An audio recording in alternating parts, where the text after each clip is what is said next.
You know, the relationships we have with our parents when we're adults, they're just complicated, aren't they? A lot of us are focused on healing our own wounds from childhood. But here's a thought. What if, without even realizing it, we're creating new wounds in the very people who raised us? So, let's just ask the question straight up. Are we, even with the best intentions, actually causing our parents pain?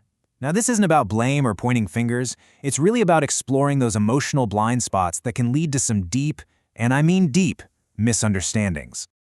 Okay, so let's get into these patterns of pain, because understanding how these wounds happen in the first place, well, that's the absolute first step if we want to build healthier, more stable connections for our entire family.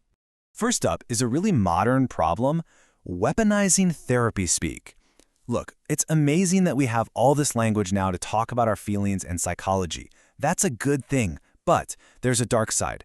Sometimes these terms get misused to make totally normal parental emotions sound like a clinical diagnosis, and it just slams the door on any real conversation. And this quote just hits the nail on the head. Imagine your mom says she's disappointed, and your immediate reaction is to call it guilt tripping. You're not just misunderstanding her, you're completely invalidating her feelings.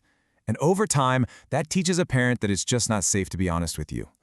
All right, let's talk about the next one. And honestly, this one can be devastating.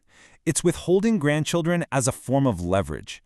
When there's a fight or a disagreement, using the kids as a bargaining chip, it's a tool of punishment that cuts incredibly deep. And think about the ripple effect here. The damage goes way beyond just the grandparents. You're teaching your own kids that love is conditional, that relationships can be used as weapons. You're not just creating a rift with your parents, you're robbing your children of that special bond and showing them a really destructive way to handle conflict. And the third pattern we're going to look at is the habit of blaming our parents for all of our current problems. Now, of course our upbringing shapes us, that's a given. But it's another thing entirely to get stuck there, unable to move forward. This pattern traps you, the adult child, in a victim mindset, and it saddles your parents with a burden for things they can no longer change. And this is really the heart of the issue, isn't it? When every single setback in your adult life gets blamed on your childhood, you're basically telling yourself a story that your parents' past mistakes are more powerful than your present choices. And that mindset, it makes real personal growth almost impossible.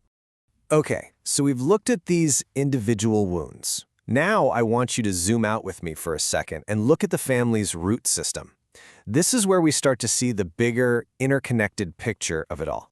Think about it this way. A family isn't just a random group of people. It's a living, breathing system. It's like a web. You pull on one tiny thread over here, and the whole thing vibrates. So when you wound a parent, you're not just hurting one person.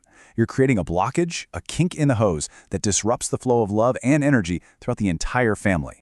And that blockage has some pretty serious consequences for you. I mean, when you really think about it, rejecting a parent is like rejecting half of where you came from, half of your own story. And that kind of internal conflict doesn't just go away. It often shows up as this low-grade anxiety or restlessness, this feeling of just never being truly settled. And guess what? Those blockages, that tension, it doesn't just stop with us. Oh no. It creates what we call a generational ripple effect. It becomes this invisible blueprint that quietly shapes the future of our own families, whether we like it or not. So, let's break that down. This is the unconscious blueprint in action. On the left, you see the habits, focusing on our parents' flaws, refusing to forgive. And on the right, you see the direct fallout in our own romantic relationships. Trouble with intimacy, a lack of peace. The way we relate to our parents becomes our default setting for love. And here's how that dysfunction flows downward. It's a chain reaction, really. Step 1, the wound is created. Step 2, that creates the blockage in the family system. Step 3, that tension inevitably spills into and impacts your marriage. And finally, step 4, it programs the next generation. Because our kids, they're always watching. They're learning how they should treat us one day by watching how we treat our own parents. So what do we do about all this? How do we stop this cycle and start building a truly stable foundation for our own families? Well, it all comes down to a powerful idea known as the law of return. And here's the big takeaway. Healing the relationship with your parents, it's not just some chore you have to do for them. It is one of the most profound acts of self-care you can do for yourself, your partner, and your kids. You are literally clearing the way for a healthier, more peaceful future for the family that you are building right now. This quote just says it all so beautifully. Honoring your parents, and that just means seeing them as flawed, real human beings who probably did the best they could, is how you provide that solid ground for your own kids. You're building something they can actually stand on. Which brings us to our final question, the one I want to leave you with.